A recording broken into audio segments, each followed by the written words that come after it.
Welcome, everybody. I suspect some people will be joining us in the next few minutes, but it's 1 o'clock, so I think we should get started. Dr. Jack Better is with us today from Roskill Consultancy, Roskill is a consultancy in critical materials supply chain intelligence and is one of the leading consultancies in the world. And they're doing a series of talks for the GSSA Lunchtime lectures, so we appreciate that very much. Jack Better today is going to talk about critical materials and the role of South Africa in that supply chain. Jack joined Roskill in 2012 and is now a director. He is head of research and responsible for the production of all of Roskill's multi-client reports and subscription products, of which there are many, I'm sure. He manages Roskill's international sales and marketing teams. He has over 10 years experience in analyzing the economics of natural resources and managing, developing, and building client relationships in the commodities research and consultancy sector.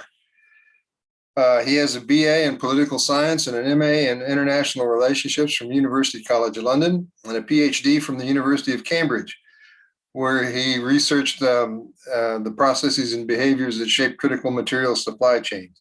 He is a fellow of the Royal Geographical Society and a professional member of the IMM. And with that, Jack, take over, and it's all yours.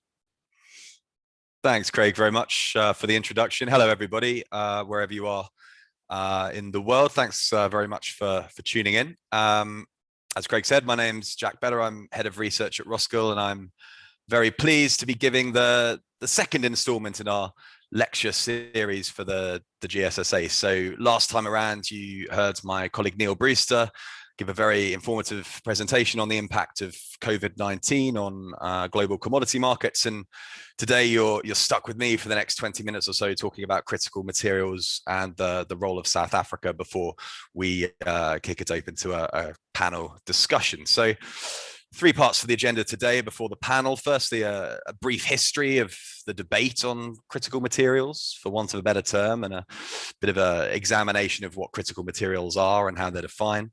Then a review of international approaches.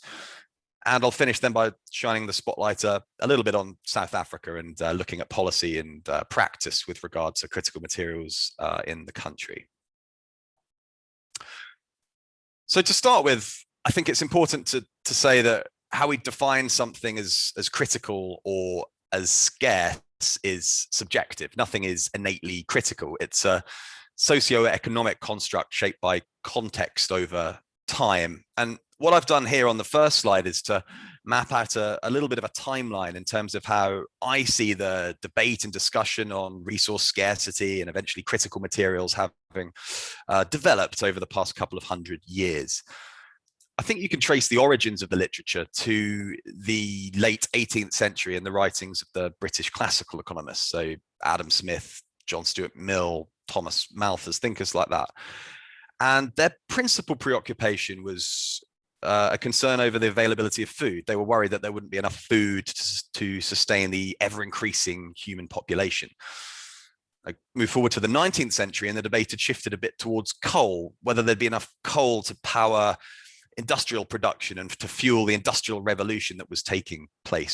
So these were the early resource scarcity issues that were debated in the literature, whether there was enough food to sustain human reproduction, whether there was enough coal to sustain industrial production. But as we get to the 20th century, the debate and discussion over critical materials takes a more military and economic perspective. And that really starts to happen in and around World War I. There was a notable shortage of tungsten, which is important for munitions in World War I, with Germany having most of the productive capacity at the time, and the Allied forces soon to be running out of tungsten. So that really hit home. And during the war, after the war, there was a real concern, particularly in the US, that there wouldn't be enough of the raw materials needed to sustain future war efforts. And that military and economic perspective has never really gone away. But as the decades evolved, new interesting things inserted themselves into the critical materials discussion. The 1970s saw new computer modeling approaches to scarcity. There are a couple of important publications back in the 70s, one called Scarcity and Growth, one called Limits to Growth. And in the 70s, you also had the oil crisis, probably the biggest commodity shock of the 20th century. And that really highlighted raw material security issues to a global audience.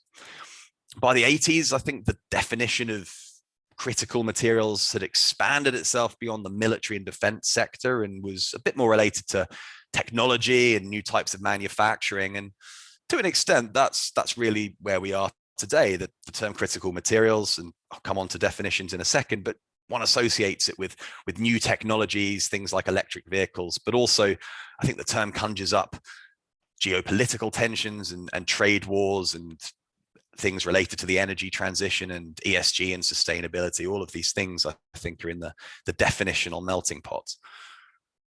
So I started by saying that criticality is subjective, and what I presented on the last slide was perhaps a bit of a Western version of events, for want of a better term. So on this slide, I've repeated the exercise with a China focus.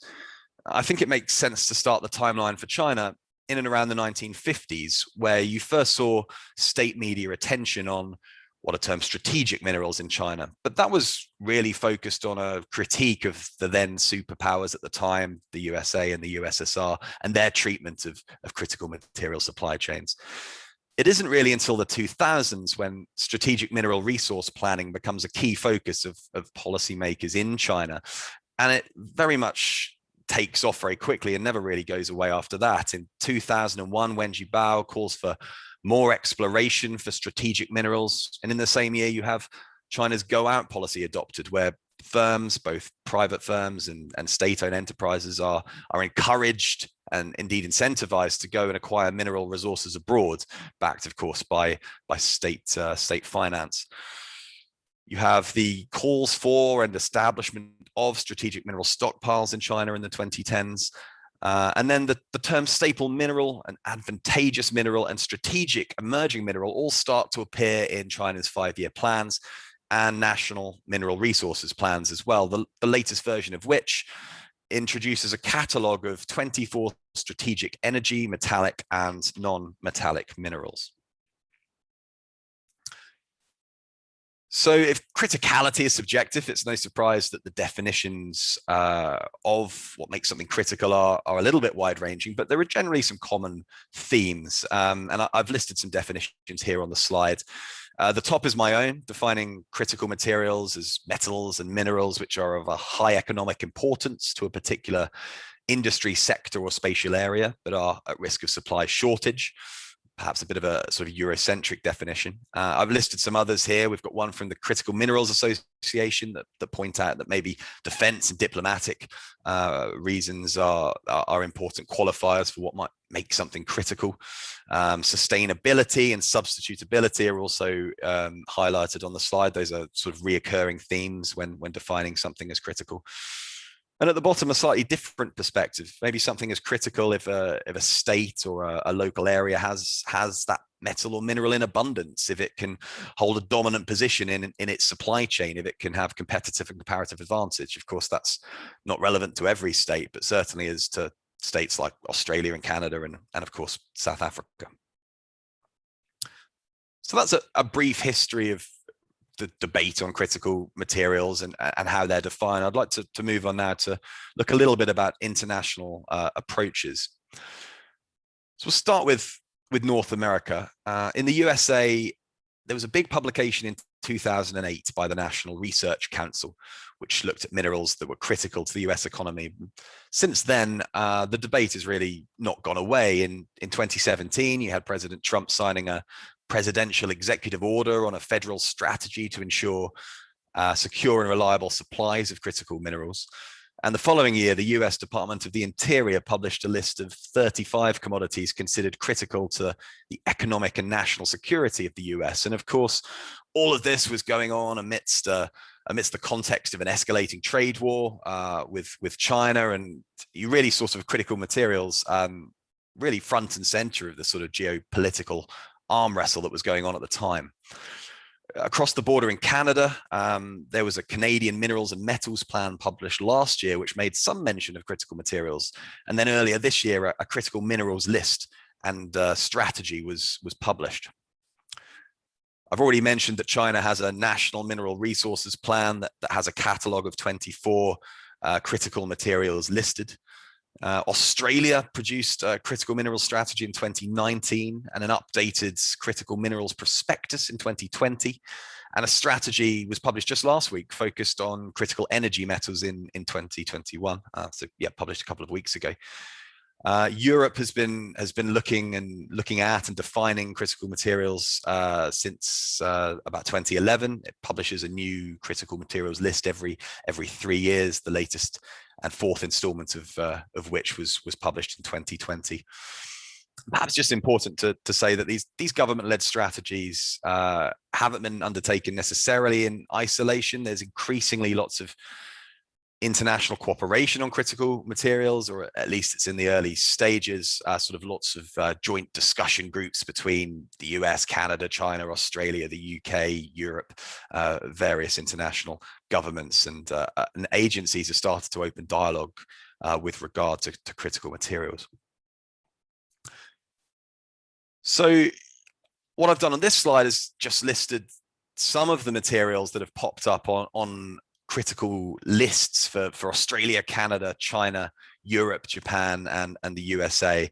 I've omitted some of the elements that are not metals and minerals. And I think what the chart really shows is that there's a lot of what I've termed the usual suspects. So metals and minerals featuring across nearly all critical minerals lists, no matter the jurisdiction.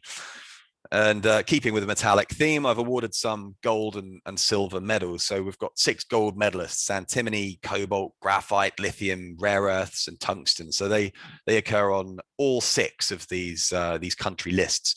And I've awarded some silver medals to some others here: chromium, fluorspar, gallium, germanium, indium, and a few others that pop up on 5 or 6 of these lists. So with that quick review of international approaches out of the way, I'd like to just spend the rest of the time talking a little bit about South Africa before we move to discuss South Africa even further in the panel discussion.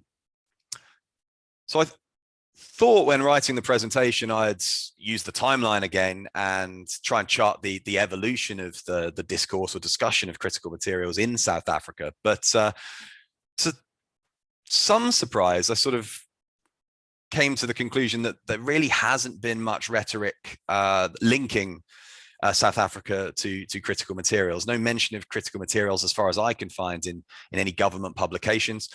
I consulted a colleague, Niels Bakkerberg, who will be joining me on the panel shortly. He couldn't find anything either. And I also quizzed Andreas Botha at the GSSA. He couldn't find anything. So if someone pops up in the panel discussion with a question highlighting all singing, all dancing South African critical material strategy, I can share the embarrassment with Niels and Andries. But as far as I'm aware, as far as we're aware, there is no policy document that really makes mention of critical materials in South Africa. I did have a look at the Department of Mineral Resources and Energy strategic plan, and that talks about a lot of related things: security of energy supply, transition to clean technologies. It mentions commodities of the future, albeit really just referencing a 2018 Deloitte report, but it mentions lithium and graphite, cobalt, nickel, and copper, but doesn't tie these together with a critical materials tag.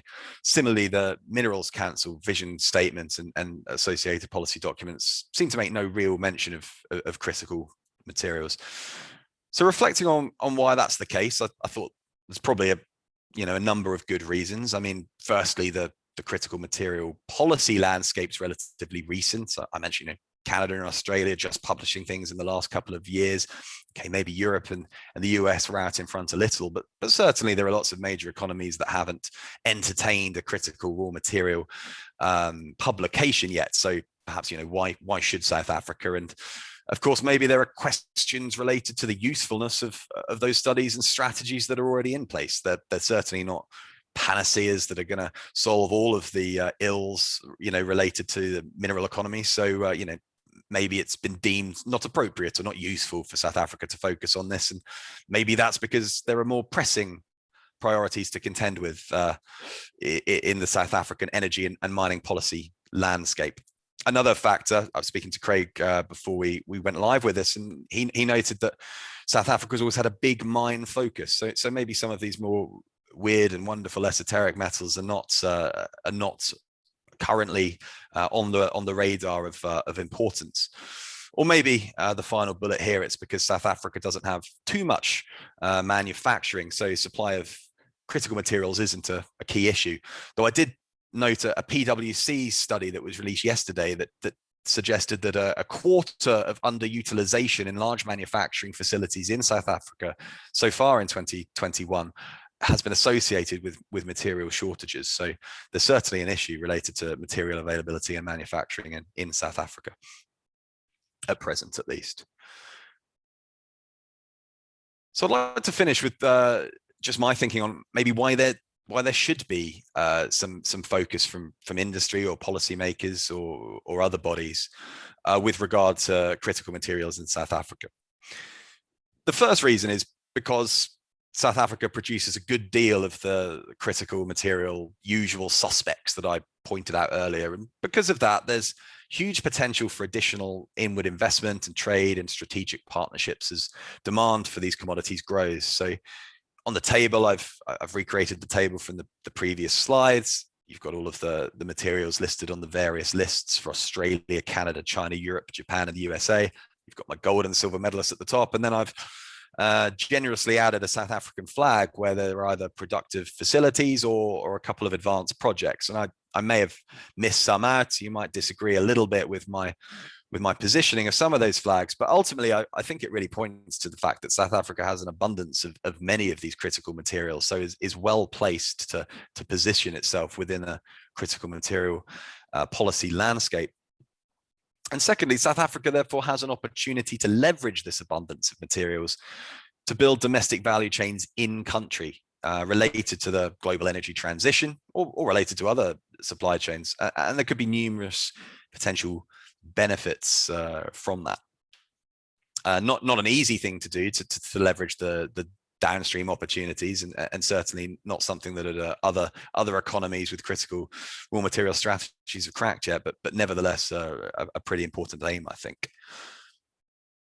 So to finish, before we kick it open to Q&A, I sort of set out here what a basic hypothetical timeline for a South African critical material strategy might look like, borrowing, things, I suppose, from Canada and Australia in particular, and their roadmap for getting to where they are. So I thought the first step is probably defining the minerals most critical to South Africa's economic security and those required to help its transition to a low carbon economy. And after this sort of list of materials has been defined, I think it's a case of working with industry and creating a strategy and prospectus which can identify South Africa as a sustainable source for critical materials for its partners, providing certainty to industry and investors and international partners in terms of the country's mineral priorities.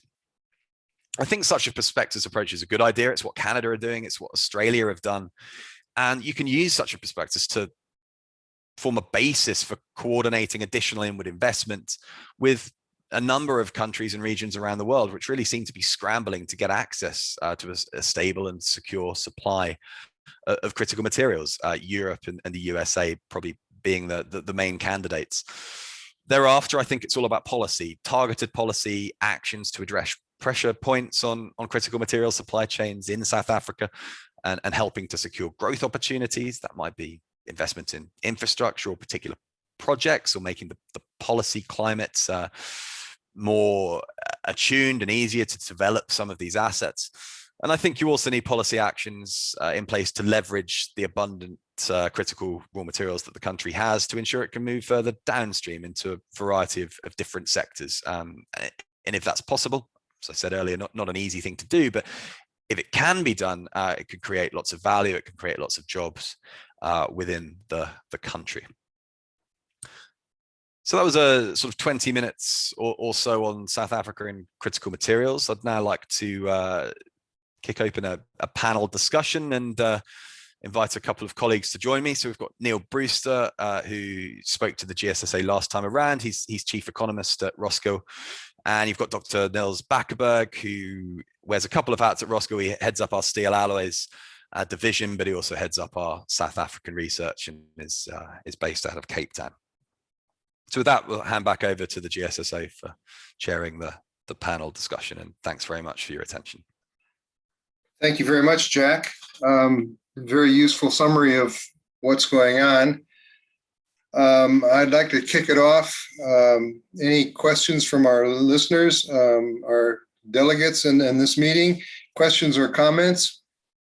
And maybe just to start with one on my side, I am not aware of any specific policy document generated by any branch of the South African government on critical metals or critical materials. It may be going on, and it may be that we just don't know about it.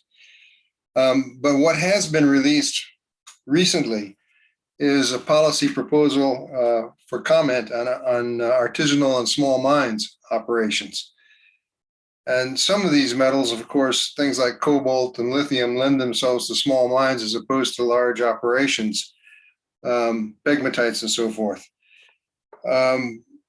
Would someone like to comment on how many of these materials are reliant on smaller deposits as opposed to the large gold and copper and iron ore deposits, for example, that we've developed over the last several decades?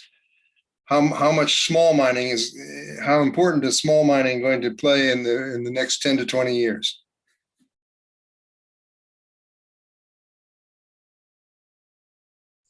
No takers. Sure, no, sure. I'll kick it off, and I'm sure Nils will join. I mean, ultimately, there's a fair bit of artisanal mining for a lot of these critical materials. I think cobalt is obviously the poster child of that. In a year where cobalt prices are high, by which I mean above maybe $35 a pound, you can see in excess of 20,000 tons of cobalt mined via artisanal sources. In a year where cobalt prices are low, that goes right down to about 5,000 tons, which probably speaks to a trend which is true for some artisanal mining across the world, that often it acts as a bit of a swing producer in some cases, and ramps up when prices are high and disappears to a general floor when prices are low. Certainly off the top of my head, you see artisanal production of a variety of these other metals. Antimony is a good example of that. You see bits and pieces of ASM antimony production across the world, some in Africa, some I believe in Southern Africa. And Nils, I mean, chrome also has an ASM element to it to an extent, doesn't it? To an extent, although not, I think I'd probably put chrome into a different category, where it's not ownership based at all. So it's a thing, mainly theft. More illegal mining than more illegal than just artisanal. But I think antimony, as you mentioned, is a great example. You know, it's not always just a price related story, although that always is part of the narrative. But what we see in many of these minor metals is, again, many of these markets are focused in China. And when we look at the sourcing of raw materials by the Chinese on an import basis, we can see them being quite creative in terms of where materials being sourced. And antimony, again, being a great example, has been a declining output in the country. And over a few years, we could see artisanal material coming from every corner of the earth. We find all these vein-hosted low gold deposits many of them have some antimony with them. And so we see a lot of these sources picking up additional antimony left, right, and center, and being sent to China. But now, there's been a large supply established out of Russia, so that's really fallen off again. So as Jack was indicating, the artisanal sector really is a swing producer, but has a key role to play in the minor metals.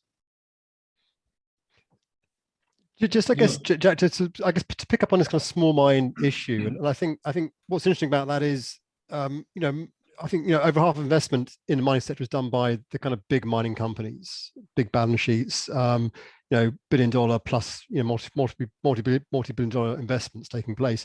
A lot of these kind of smaller materials require smaller mines and kind of smaller funding, and those are quite hard for those big companies to kind of execute because they're not sort of subscale. They're not going to move the kind of needle in terms of the sort of corporate performance.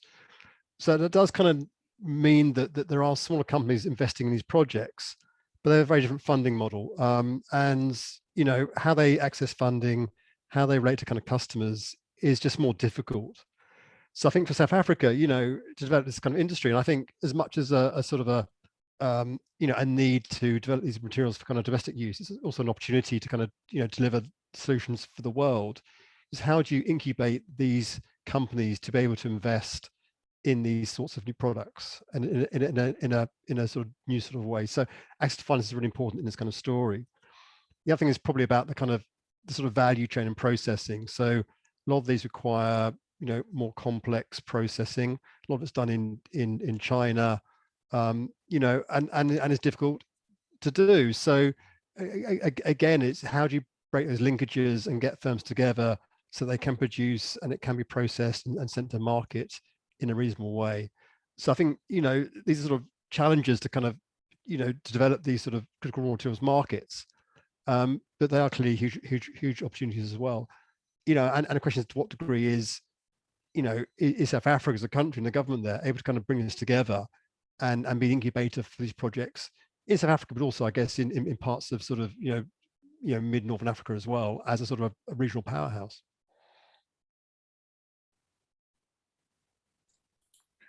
Any other comments or questions on this particular topic?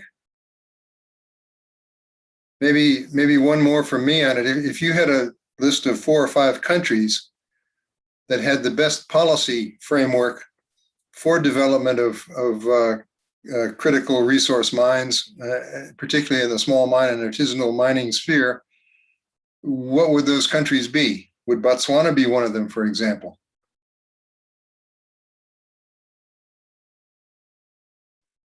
I'm not sure any of us are desperate to jump in on that question, but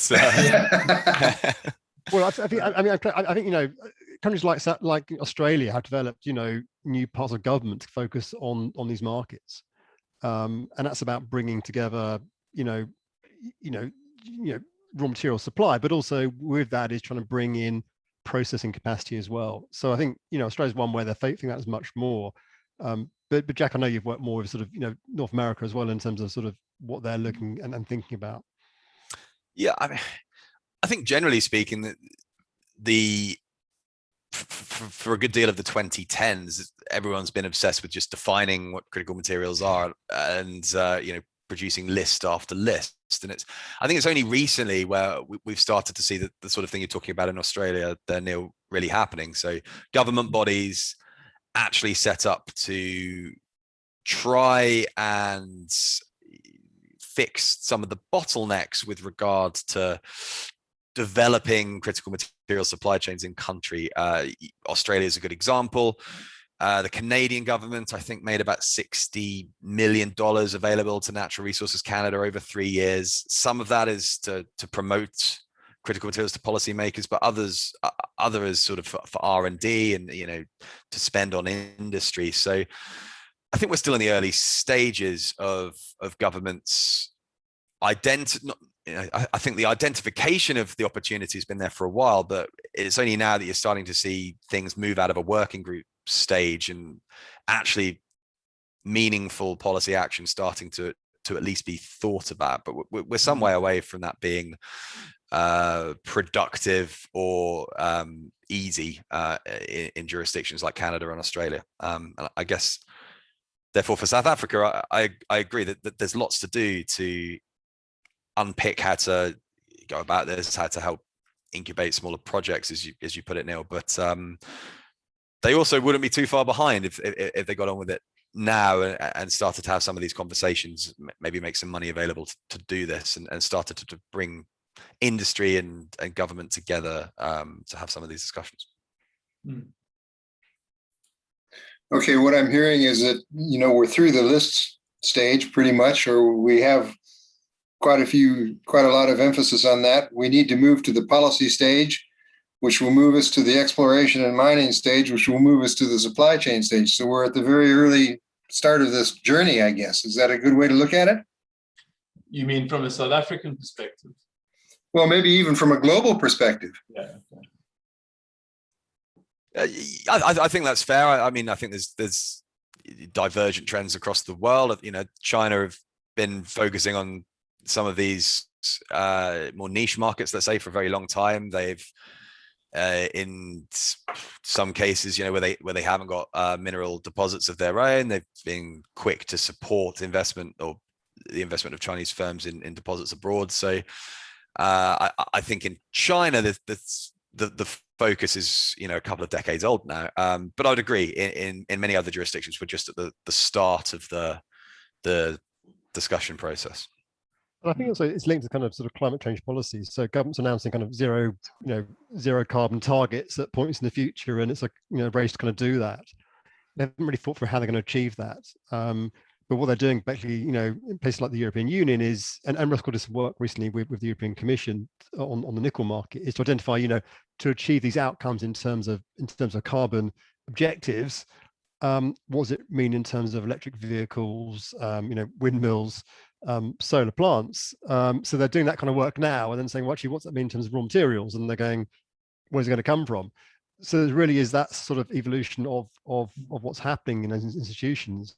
They haven't really addressed the kind of substantive solutions to that.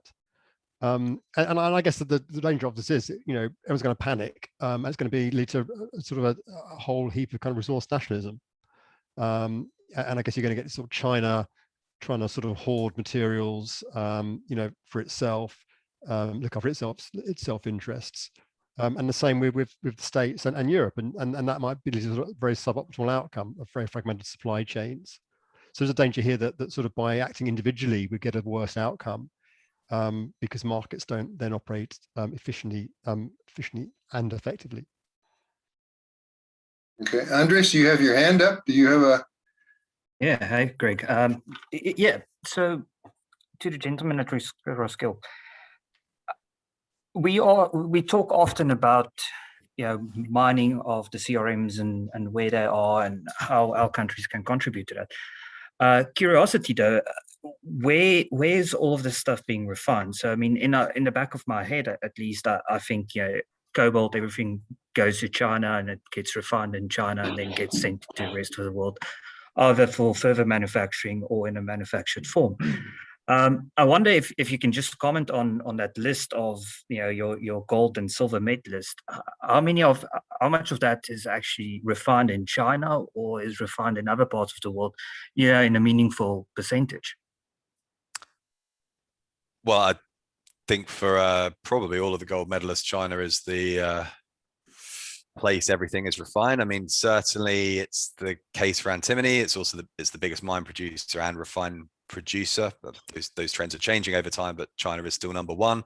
Cobalt, certainly 70% of it comes from the Congo. It's dug up there and is sent to China in the form of intermediates, where 60 to 70% of refined cobalt comes from China now. Graphite, lithium, rare earths, and tungsten, all a China story. So, as I said, China, I think we're looking at some of these markets a lot earlier and have really ramped up refining capacity and invested abroad and have established international supply chains for lots of these materials. But there are, there are trends in emerging perhaps that might replace some of that. I mean, the sustainability agenda and the security of supply agendas, which are a little bit interlinked in and around critical materials, in my opinion, are obviously gaining momentum in Europe and North America, for example. So, I mean, there's more and more focus in Europe for the development of local sustainable supply chains for all of these materials. Now,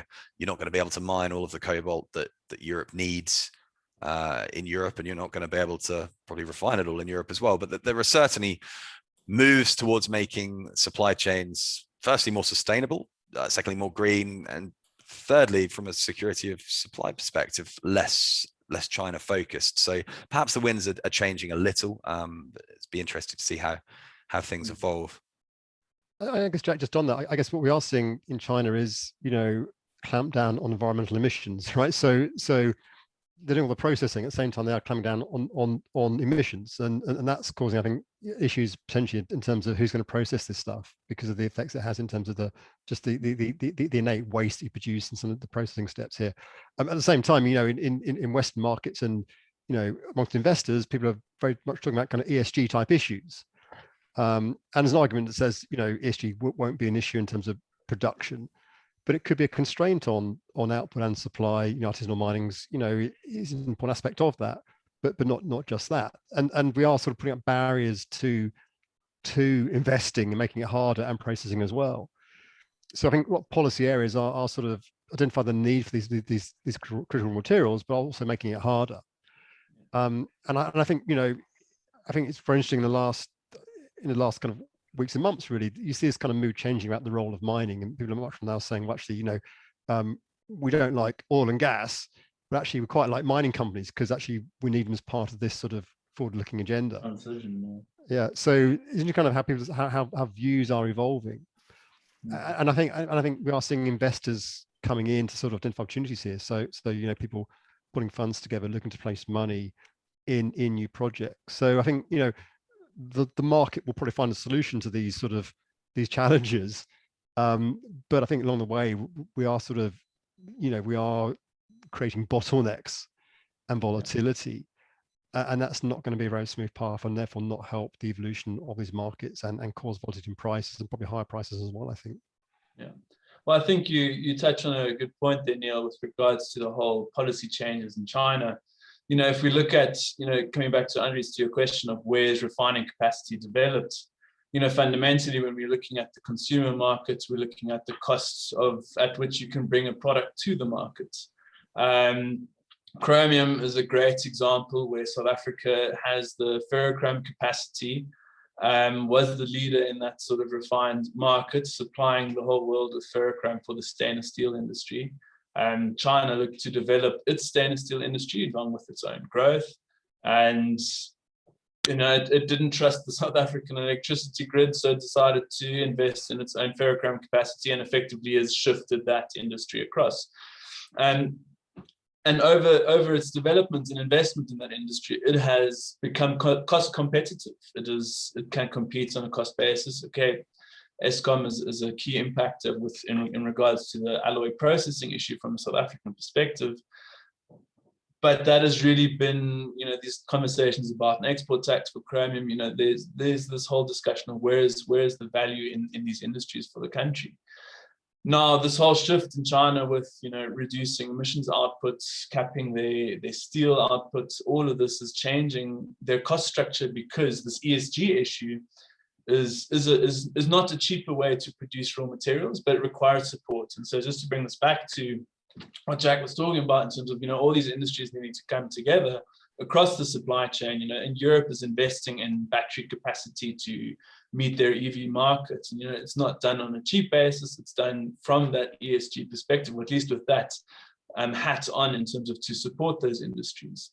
And so really, you know, it does require the collaboration from various parts of governments to support an investment in the sustainability of these industries to move forward, because ultimately, you know, the cost of product produced is a key driver of where things are being produced. And that has been shifting a lot into China. And I think right now we're seeing a stage where that's moving again. So not only are the policies evolving, but because of the evolving policies, the regional geography of cost advantages are also changing. And so those opportunity costs then are evolving and make that difficult to see, you know, how this whole system can move together as a global image. I think what Neil's pointing out, so it's very, with this whole centralized focus of developing integrated supply, it's, you know, from a global integrated view, it becomes difficult to see a sustainable path.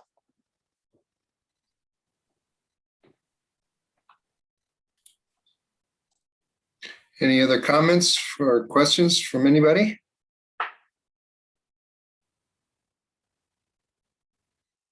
Maybe just one more from me. You've said a little bit about the energy shortage in South Africa, which is something we're living with here almost on a daily basis. But energy from fossil fuels in general, as we switch to a greener society, we're probably going to leave stranded deposits of fossil fuels. But is that going to result in shortages elsewhere in the supply chain? Critical metals, for example. That process of moving from fossil fuels seemingly has a pretty slow start, but I suspect it's going to exponentially accelerate over the next 10 years. Would you agree with that, or Has Roskill thought about that at all?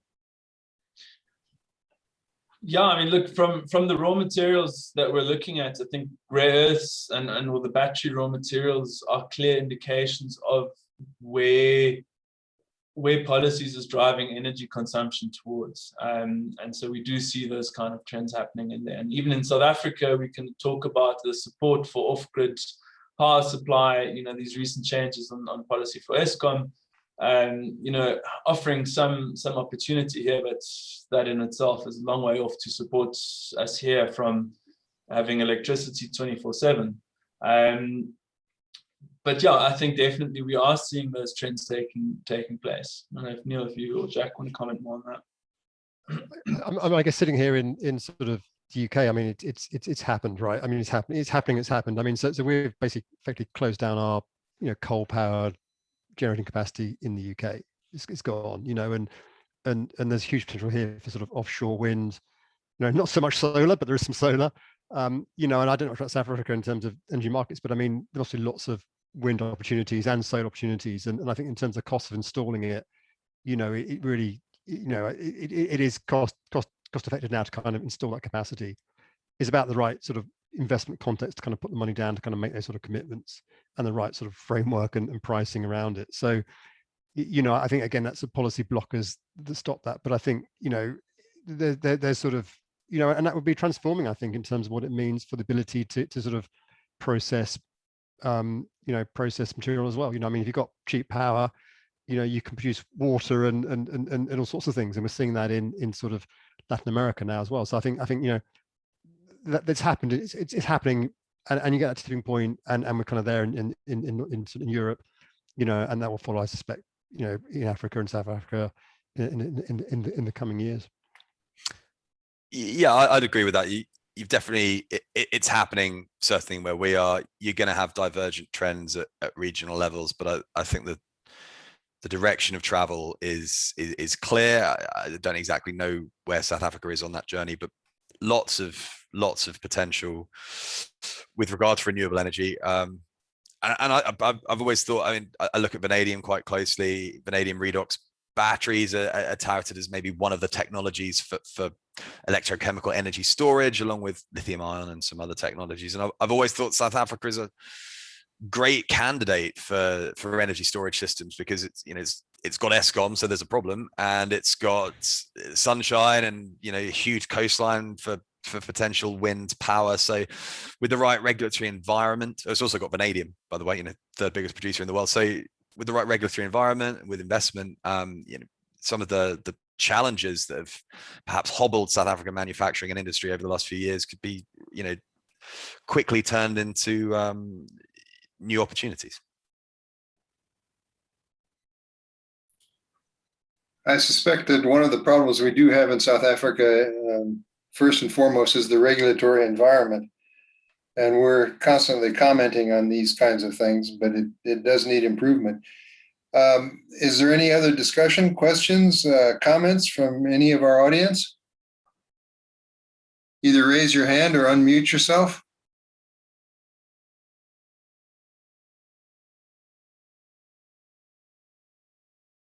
I don't hear any comment. Either we're preaching to the converted or no one believes a thing that was said.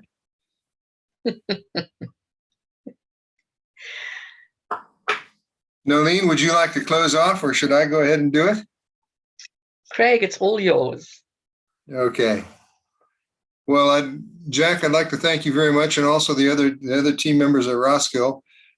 This has been recorded and will be available on the GSSA YouTube channel. So, and we do get quite a few hits on that, so I suspect it will be viewed quite widely.